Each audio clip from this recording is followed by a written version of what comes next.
going to take that as a yes. So welcome to the Repairs Hub Show and Tell Sprint 3. So about our show and tells, this is our regular method that we use during Agile projects to keep you updated on the progress and provides an opportunity for feedback. So we openly share what we've been learning and discovering, what's coming up next, and at the end of this, we'll open up for questions and any feedback. So the team's made up of Hackney employees and the digital agency Unboxed, pretty much half and half. So we have Lindsay Matthews and Barnes Cook as product owners, myself and Tom from Unboxed on delivery. Then we have 3 on design, that's Boris, Lawrence and Dawn. And then we have 3 on development, 1 from Unboxed, Evangelos, and then we have Bookie and Alex on development from the Hackney side. And Alex is just rejoining the team as of today. Over to Lindsay. Hi everyone. So we're currently in the 3rd phase of the Repairs Hub.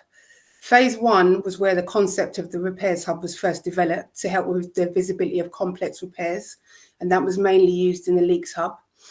Phase 2 was where we developed it to deliver Razor repair functionality, but that was purely just for the DLO.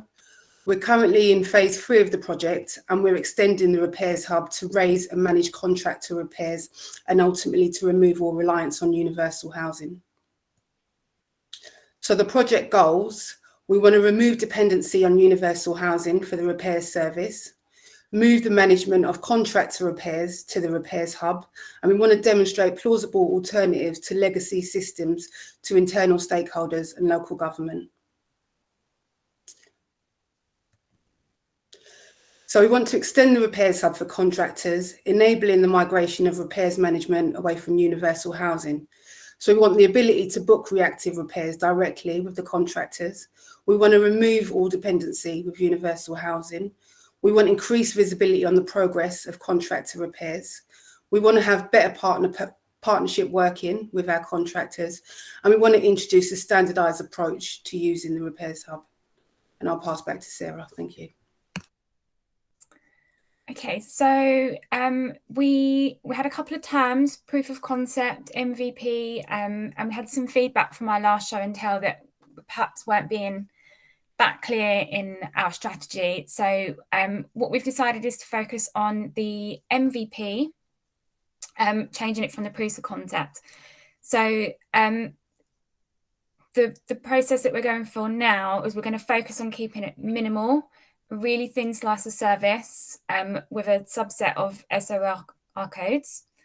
It will be production code from the start, not disposable, and a different URL for the new functionality, which means it won't go live until it's fully ready.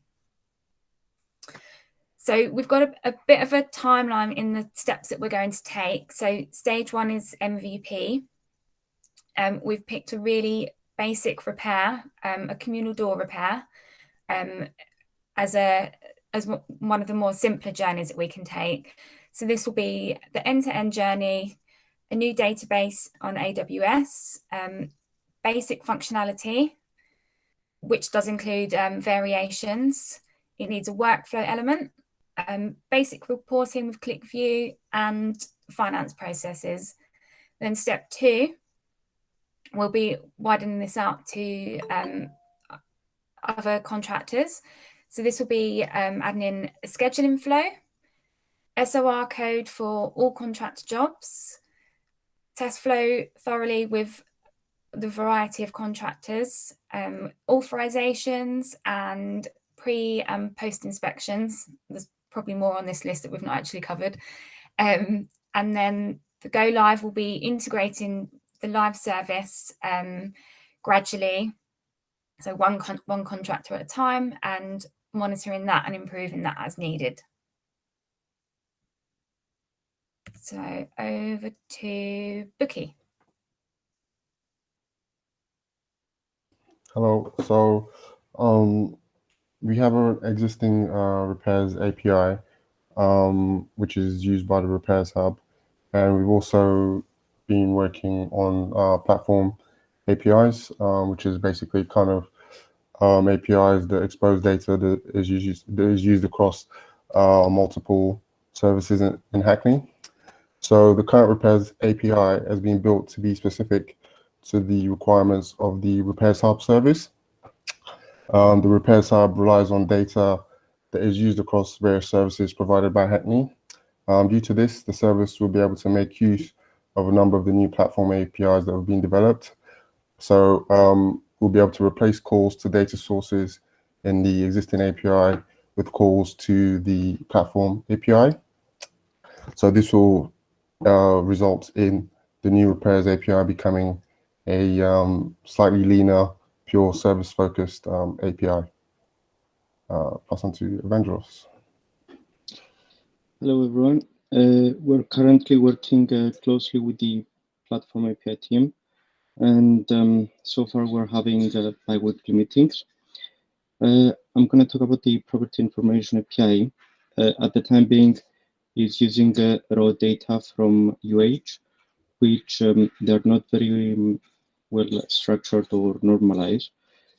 Although the platform API team will investigate for possible solution on how to normalize the UH data by keeping the data and field name structure in UH. Then property information API data would be migrated from UH to an AWS PostgreSQL database.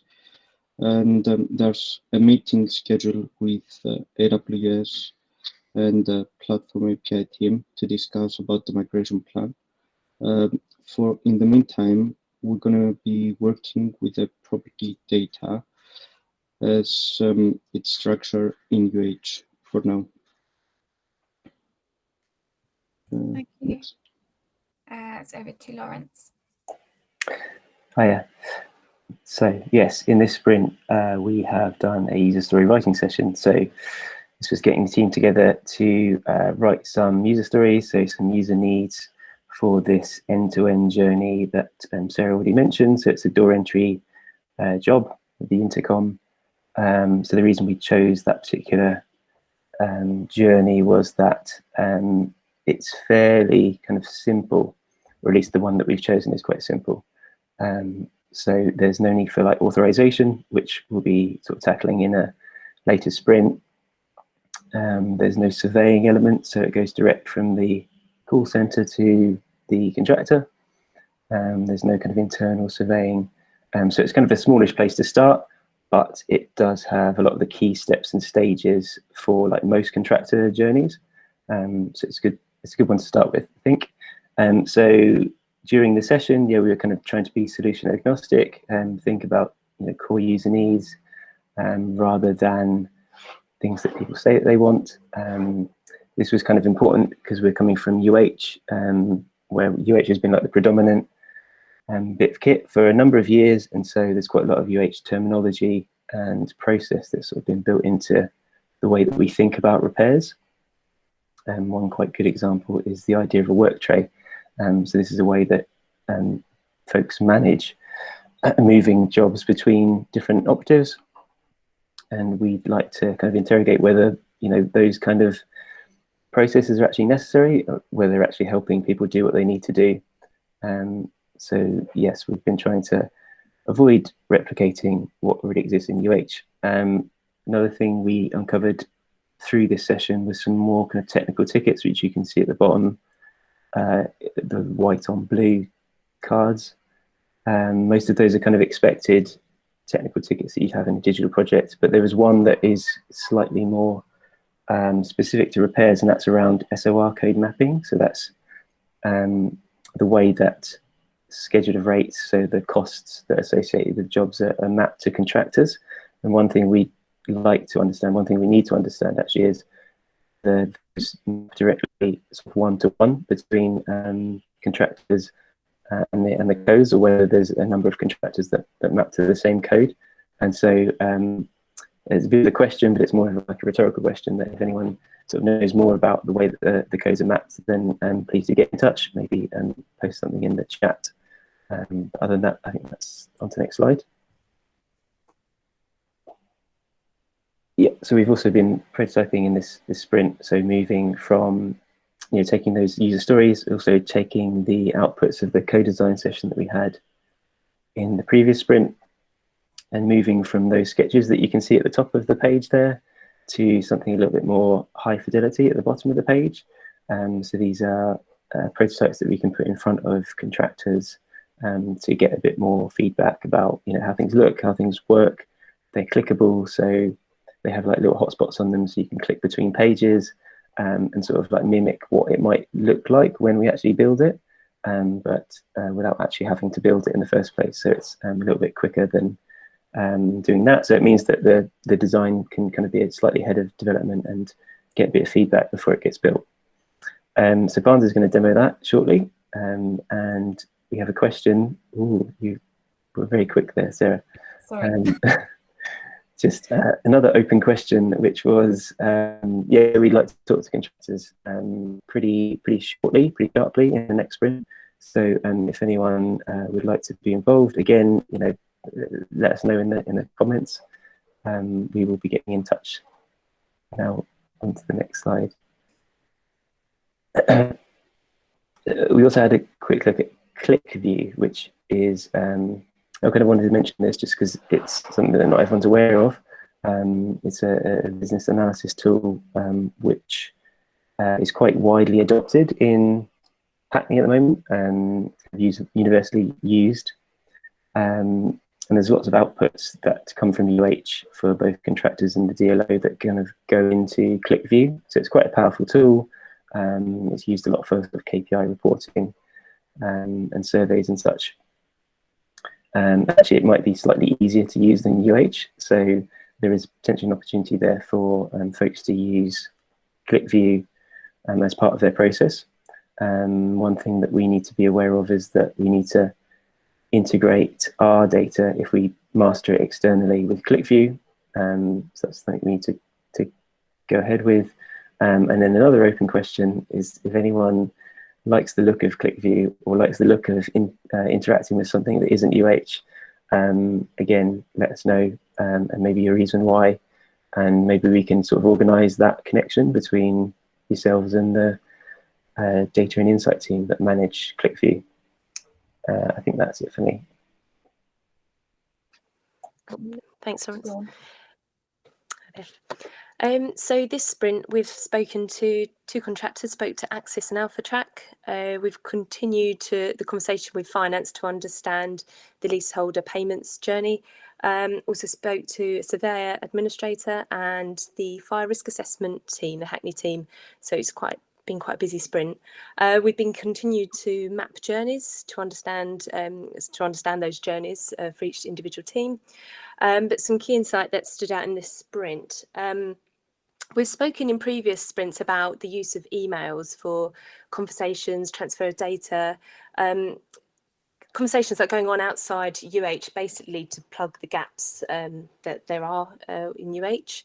We also heard about documents and spreadsheets used to store data.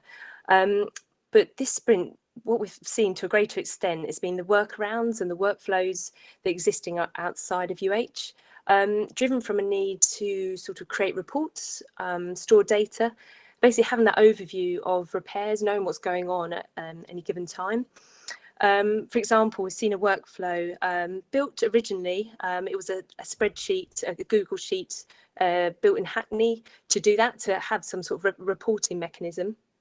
And being able to manage jobs.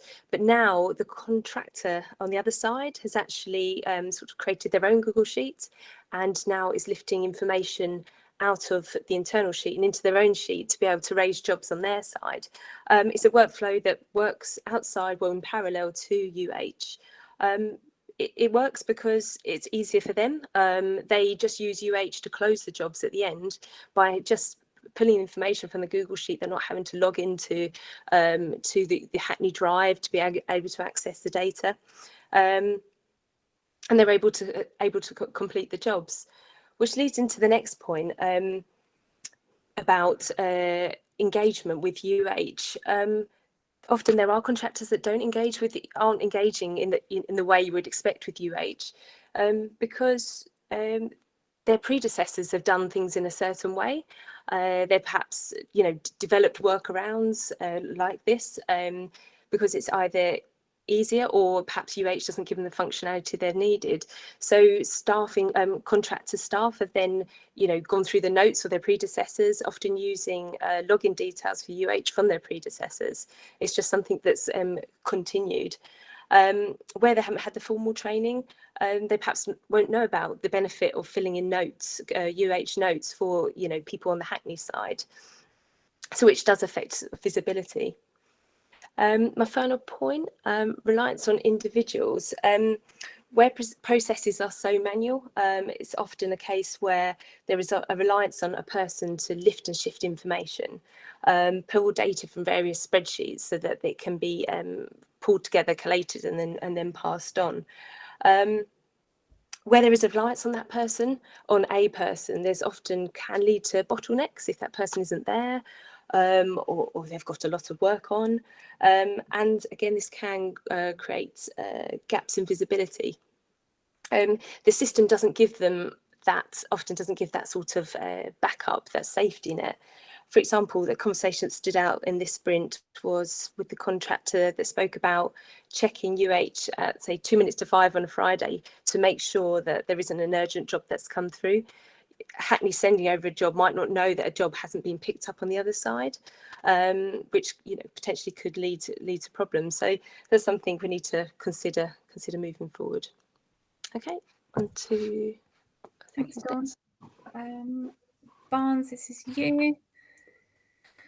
Okay, if you can stop presenting, I'll share my screen. Oh, hold on.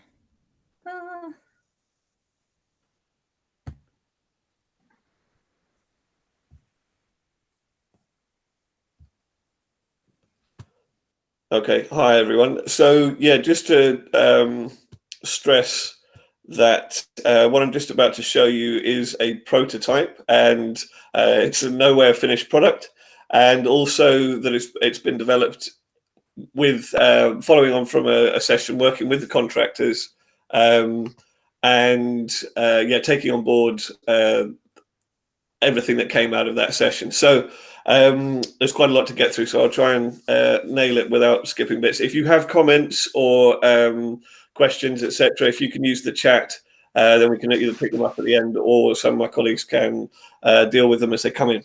Anyway, okay, so what we're about to see is an end-to-end prototype for a simple emergency low-cost repair going out to a contractor. So the prototype has a number of users, and we'll go through each element as we go through it. So yeah, this first element is the phone call comes in to the RCC agent, and they raise a ticket for the contractor. So in this particular case, the resident is calling regarding a broken intercom door system. So away we go. So the first thing, obviously, we access the repairs hub. We've all seen it. The person's calling in from 33 Pitcairn House, so we find that address. Then we check the history of 33 Pitcairn House, and then we go on to the block to see the intercom issues relating to that. So we check the history, blah de blah. The next thing that we would do, and I'm going to have to ask you to use your imagination here, we would launch Keyfax, and Keyfax would then generate the correct code and quantities. So as if by magic, that's happening in front of us as I speak. We can see there the SOR code, the quantity, the priority that SOR code is given, and the nature of the issue. So slightly different from the intercom, actually. The description reads in relation to an operative being stuck in the car park and being unable to leave. Anyway, so moving on. Once we've created our works order, this looks very much like our existing works order. So we have the order number that we've created, and the usual options to go back, to look at the block, etc. So the next part of the journey is still within the RCC. So this is as Dawn was just saying a moment ago, making sure that the RCC can see whether a contractor has seen the work that has been sent over to them.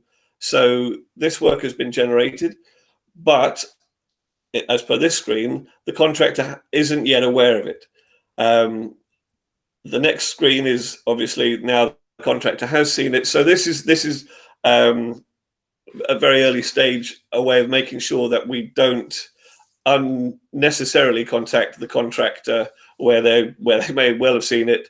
They're aware and they're already acting on it, but we're having to phone up to make sure that they have. So moving on from there. So now the RCC agent has confirmed the works order has been raised and checked, and the contractor has seen the immediate priority ticket. Now the job's been passed to the contractor to manage, and this is certainly for everyone who is a contractor who's part of this meeting. If you want to dive in with thoughts, feedback, be hugely welcome at this point. So part 2 is the contractor admin, so the managing of the job ticket and the sending out of the job ticket to the operatives. So this is the dashboard of, if we'll imagine that I'm Alicia Khan, and this is what Alicia would see. The job ticket has just arrived within her work area, whatever you want to call it, dashboard, and we can see it's sat there. So she's going to need to put this job out to one of the operatives. So by doing so, to do that, she will first of all highlight the job in question, because obviously in a live real version there might be a number of different jobs. She'll go from the options of putting it into my jobs. So this workflow is part of her unique workflow. She'll then move it from my jobs.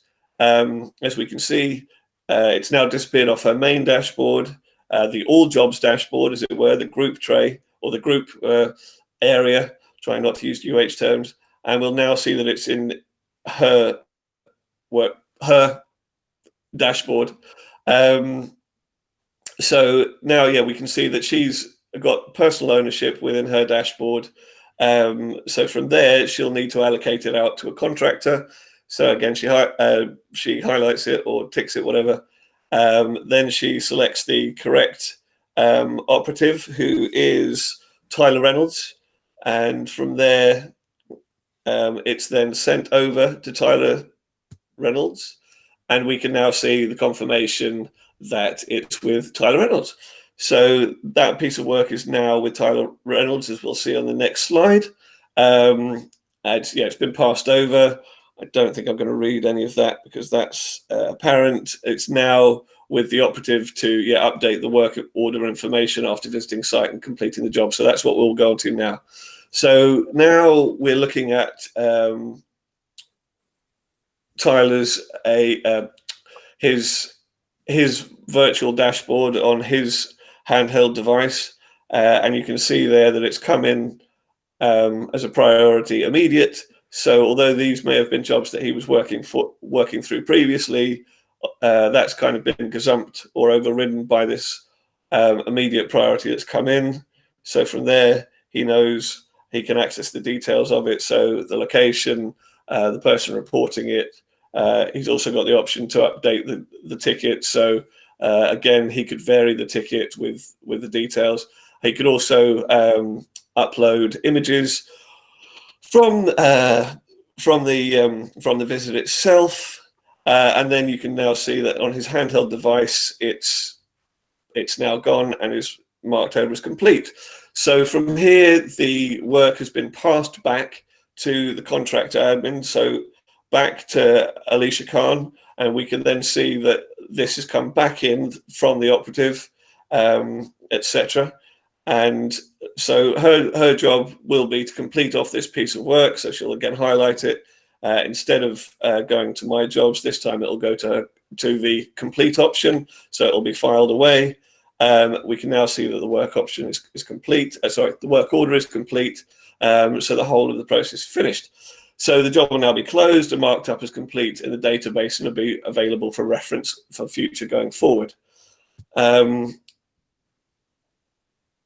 I'm happy to stop there and open it open to the floor in terms of questions from everyone else.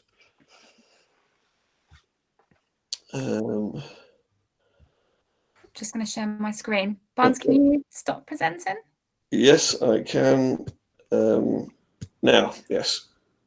I think the question in the chat about how we link